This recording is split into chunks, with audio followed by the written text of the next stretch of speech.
Hello lovelies, welcome to Amy of Melbourne. My name's Amy, obviously, and today I'm going to be making this bag. This is the Holda Project Bag, and it's available as a free download from my website now if you want to grab it, and then you can make it along with this video. The Holda is a perfect little project bag for things like sock knitting or spinning. It's also a great way to learn new bag making skills like how to insert a zip and the basics of using interfacing.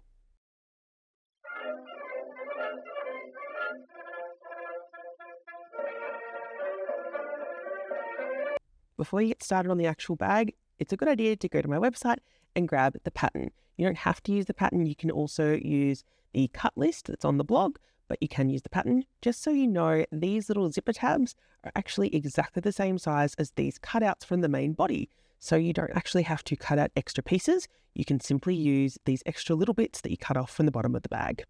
For materials, we're going to start with our basics of bag making. For the very basic beginning, we're going to actually be using quilting cotton. It's the simplest to use, it's the easiest to get a hold of. You need enough fabric for the main part of the bag, the outside, and also for the lining. I'm using some different colours, including this beautiful tulip pink and some basic plain colours to coordinate with that. But of course, you can use something more fancy or just one colour. Then we need a zipper tape. This is a number 5 size zipper tape. There's also number 3 and a few others. It's not a dressmaking zip. This is zip tape. With that zip tape, you need the zipper pulls. You have lots of different options for zipper pulls. I'm going to show you some really fancy ones and also some plain ones that you can use. Some are metal. There's also plastic ones. I even have ones that are glow in the dark. So you can see that you can have different sorts of shapes, or you can just go with your basic plain simple zipper pull that you would have for any item. Today, I think that I'm actually going to go with the moon. Let me know in the comments if I went with the right option. So after that, we have thread options. So you can use this thread. This is a text thread, and it is a thicker thread that's made out of plastic. But equally, you don't have to use that. You can just use plain sewing thread. Gutermann sewing thread is fantastic, and it's actually what I'm going to be using today because I have it, and why not? It's really easy to use. Then we need to have a little chat about interfacing. It's really important with bag making that you do use interfacing. You can use the foam that I'm showing you here as your option for the inside. I only have a little bit of this left, so I'm actually not going to be using this today. I just wanted to show you an option. This is just from Spotlight. Instead, I'm going to be using this, which is a fusible fleece. All of these are iron-ons, as you can see by those little glue dots. So you just need to have an iron so that you can melt the glue so that it glues it to the fabric. Then you absolutely need this. This is a woven iron-on interfacing. It's only a medium. It doesn't have to be super heavy. It doesn't have to be super light like you do with garment making. And this needs to be fused to everything that's quilt cotton. That's it for the materials. You will also need basic sewing supplies, but apart from that, we can get started. Make sure that you press your fabric before you cut it, and also before you start fusing it to things and using it for anything. We're going to start by cutting out our pieces of our bag. This is for the lining. You notice that I'm cutting out a rectangle, and I'm not worrying about cutting out those little squares at the bottom of the bag yet. I'm going to leave that until I've already ironed on my interfacing, just to make it easier when I get to the point of doing the zipper tabs. So there I have 2 pieces for the lining. Easy as, they're exactly the same. It says mirrored, but they're genuinely just rectangles. And then we're going to do the same thing for the main bottom and the main top, and for the strap, and that's everything. And then we also need to cut out our interfacing. If, like me, you've chosen to use a fabric that has a directional print, make sure that you consider that when you're cutting everything out so that it faces the right way when your bag's made. I'm using a ruler to true up my cuts that I make with my rotary cutter, but you can just cut around the pieces, or you can use scissors. It's fine. It doesn't really make a huge difference. I just find this a little bit easier for me. I'm choosing to use the same fabric for my wrist strap as I did for the main top part of my bag, but you can use something contrasting. This does have a directional print on it, but honestly, it's cut so small that you can't see any of the print really. Once it's all folded up, you won't notice, so don't stress about it too much, just as long as the colours look nice together. The direction matters a lot less with woven interfacing, but it does still matter, so make sure that you're trying to line this up evenly, though it doesn't matter whether it's up or down because you're never going to see it. I'm going to cut out pieces for everything that I have that is quilting cotton, which for this is literally everything. It's actually quite a lot of interfacing. It makes a huge difference in how the bag looks at the end. To iron this on, for mine, you do need to check your own instructions, but mostly there will be a side that's got a texture on it. You can feel the glue. You're going to place that onto the wrong side of your fabric. And then once that's positioned correctly, you're going to put a piece of scrap fabric or something over the top to protect your iron. And then you can iron it as per the instructions on your individual purchased interfacing that you have. So at this point, you should have cut out 2 of everything except for the wrist strap, and you should have ironed interfacing onto all of those pieces. The wrist strap we only have 1 of, everything else is 2 pieces, and they have all been fused with interfacing.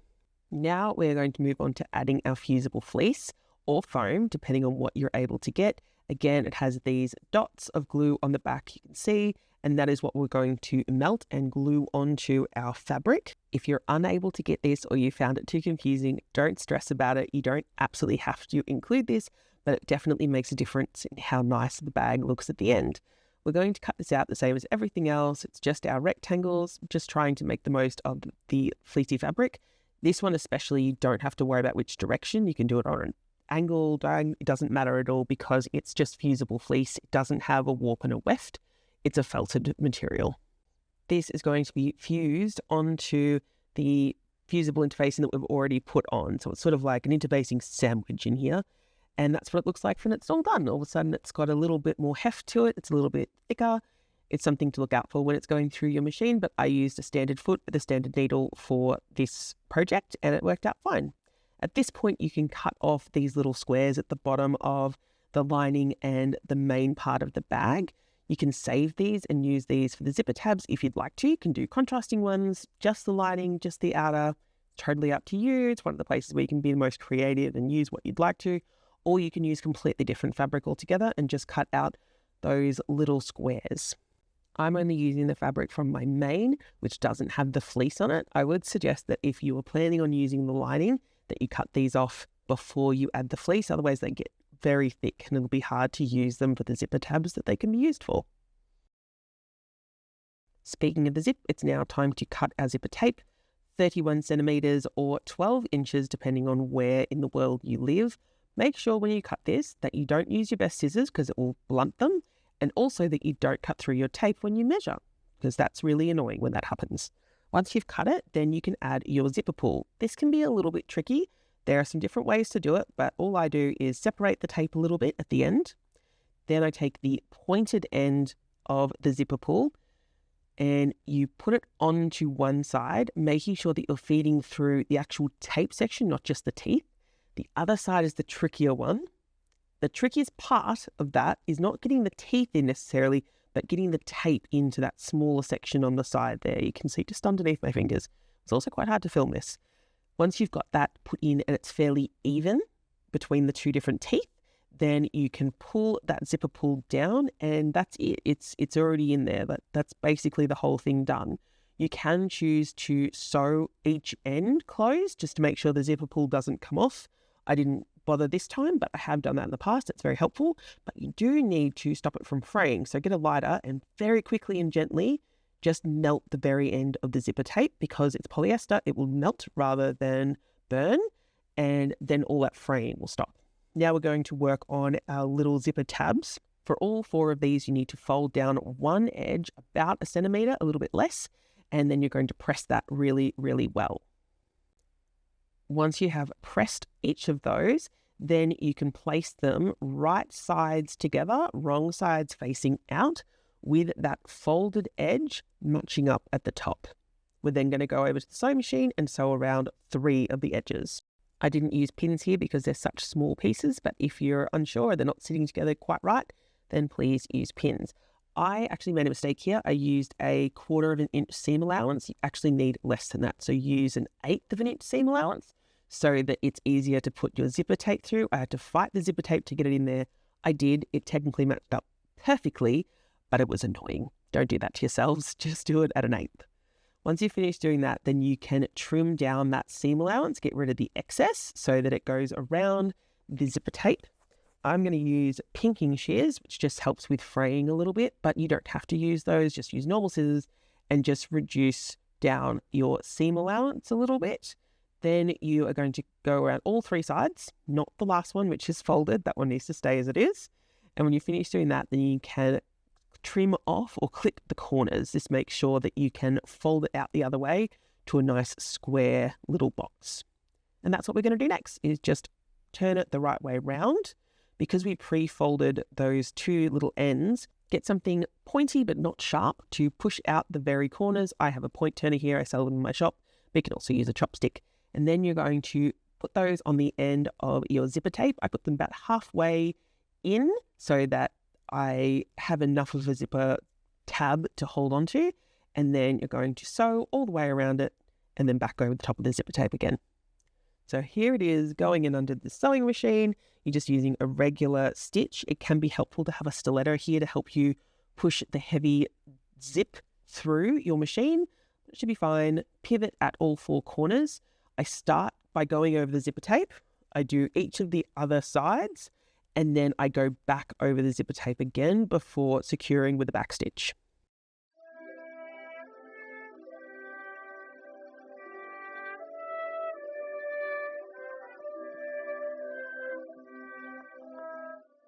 Make sure that you repeat this for the other side as well, and then your zip will not come off the zipper pull. It will just stop once it gets up to that little tab. Now we're going to work on our wrist strap so that we can walk and stitch. We're going to fold it in half, press, and then fold each of those bits in towards the center. And we're going to press those and then press it back in again. And we should have this lovely 4-fold strap that we can now sew together. So we're going to go back over to the sewing machine and we're going to edge stitch down both sides of the strap.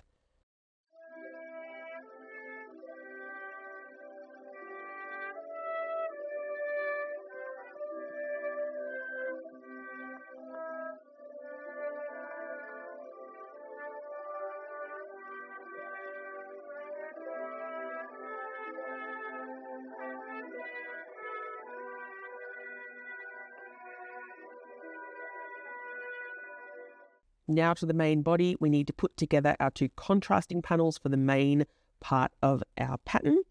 We're going to take that through the sewing machine and we're just going to stitch along that center section to put the 2 pieces together. Regular stitch, just using our normal seam allowance. Once that is attached together, then we're going to press down the seam allowance towards the bottom half, and we're actually going to top stitch over that so that there is a lovely flat seam there. That all looks super professional. So here we go, doing our top stitch. This is very close to the edge where that seam is meeting, but more important than distance from that edge is keeping it even. So it doesn't matter how far away it is so long as it's even and so long as it goes over the top of that seam allowance to secure the seam allowance in place. Do it for both of your pieces and they should look something like this.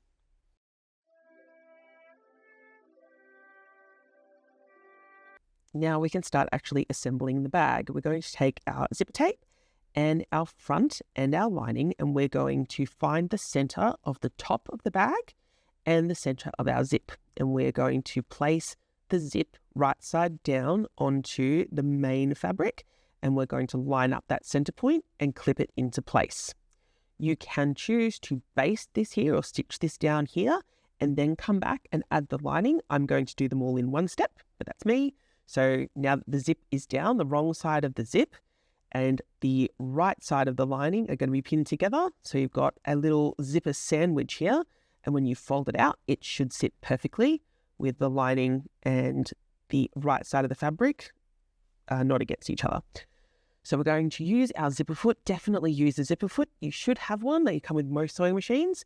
And you're going to sew across. You're going to stop an inch before the end and start an inch before the end of your fabric so that we have a little gap. We're going to do the same thing on the other side. But first, I've realized that I've forgotten a very important step, and that is adding in my wrist strap. So I unpicked, I added in the wrist strap where I want it to go, which is just to the side, about 1.5 inches from the end. And then I take it back over to the sewing machine and stitch it back down again.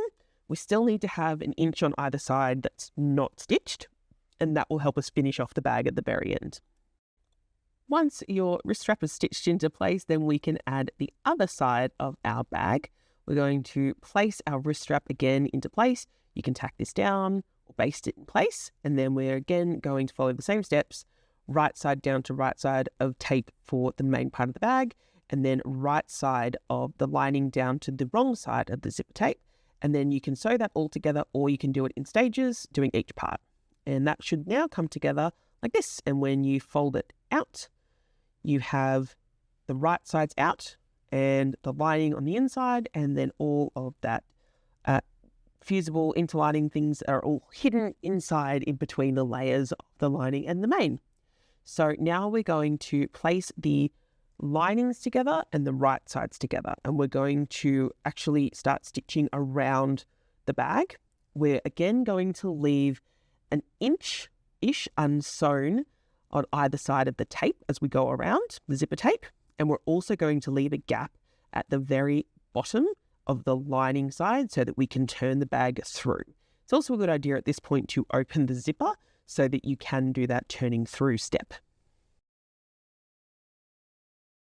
The bag is a little unwieldy to put through at this point, so just make sure that you are stopping when you need to and going slow. This does not need to be a quick project, and definitely make sure that you stop at least an inch, if not a little bit more, before the zipper tape on either side, both the lining and the mains, so that when we turn everything the right way around, we can finish off those edges really nicely.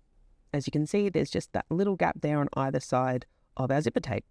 Now we need to finish off our little cutout corners. We're going to open them out, and we're going to line up the seams on either side, and then we're just going to sew straight across that open edge there. It's really tricky to film this because everything is in the machine all at once, but it will look like this at the end with those little corners sewn together. Once that's done, you can actually just trim off the excess bits of your wrist strap, and then you can turn it right ways around. You can also trim some of that foam back if you'd like to, or some of the seams. Just make sure that you don't trim back the opening that you're using now to turn the bag the right way around.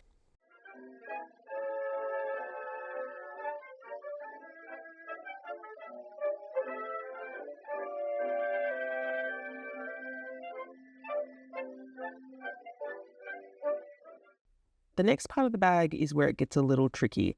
I'm going to do my best to explain it and show it. But basically, you're folding in those little bits that we missed when we were sewing around the outside of the bag. So the 1 inch on either side of the tape, that's what we need to fold in. So we're folding it down first, and then we're folding it in from the other side, and we're going to pin or clip that in place on both sides. And then we're actually going to use our top stitching around the zip to hold all of those in place and make sure that there's no raw seams. You need to do this for the lining and for the outer. I'm going to take it really slow. So basically you fold it down away from the zip first, and then you fold it in away from the outside edge, and this is what you have. So it's all folded in nicely on either side. The lining is the same. It's all folded in, and now we can go over to the sewing machine. It's actually incredible how hard it is to film something this tiny in this level of detail without getting the tape in the way or anything else in the way. But as you can see, all the raw edges are all tidied up and in.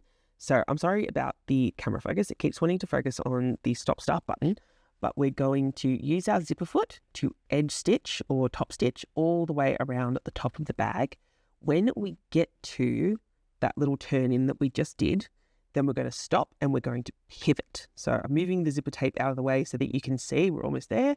Then we stopped and we pivot down, and we're going to sew down to where the front and the back of the bag have stopped being sewn together basically. And we're going to pivot again so that we are parallel with the zip, and we're going to do basically a bar tack, but you're just going to sew back and forth across it to make sure that it's really well sewn together and it's not going to come apart and pop that seam open.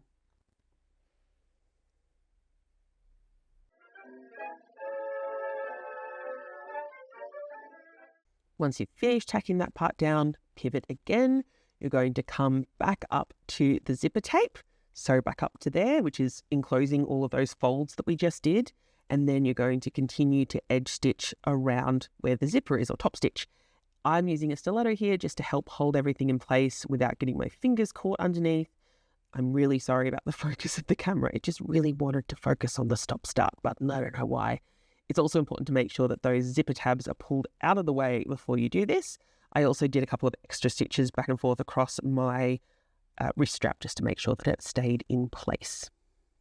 This is what the stitching should look like. It's almost like a little V that just goes down each side of that opening, and then it has a little bar tack at the bottom.